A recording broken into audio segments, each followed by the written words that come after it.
মুসলিম কোনো পরিবার তারা নির্দিষ্টভাবে বিচ্ছিন্ন হয়ে যদি আবার ফিরতে চায়, অর্থাৎ তাদের পরিবার হয়নি, তারা ডিভোর্স নিয়ে নিয়েছে, কিন্তু তাদের মধ্যে সামান্য কলঙ্ক ধারা ভালোবাসা রয়েছে, তারা আবার ফিরতে চায়, সম্পর্ক আবার পুনঃস্থাপিত করতে চায়, তাদের কাছে কোনো অপশন নেই। তার কারণ স্ত্রীকে বা তার প্রাক্তন স্ত্রীকে, মহিলাকে, তাকে অন্য কোনো পুরুষের সাথে প্রথমে নতুন করে বিয়ে করতে হবে, নতুন করে থাকতে হবে, এবং এই আইনটা এখনো চলে। এই আইনটার নাম হচ্ছে নিকাহ হালালা। ইসলাম বিদ্বেষীরা বা ইসলামোফোবিয়ারা ইসলামের নামে একটি অপপ্রচার বা ভুল ব্যাখ্যা করে মানুষকে বিভ্রান্ত করে। সেটা হচ্ছে হালালা, নিকাহ হালালা।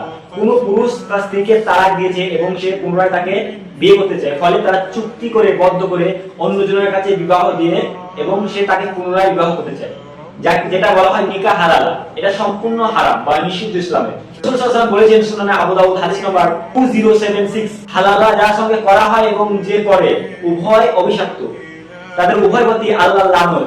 রাসূল সাল্লাল্লাহু আলাইহি ওয়াসাল্লাম সম্পূর্ণ নিষিদ্ধ করেছেন, তাই ইসলামে সম্পূর্ণ হারাম। কিন্তু তারপরেও ইসলামোফোবিয়ারা, ইসলাম বিদ্বেষীরা এটা প্রচার করে, ইসলাম সম্পর্কে অপপ্রচার এবং ভুল ব্যাখ্যা মানুষের কাছে প্রচার করে। তাই আমি জানি এটা আমার কর্তব্য, এটা ইসলাম সম্পর্কে মানুষের কাছে সঠিক মেসেজ পৌঁছানো।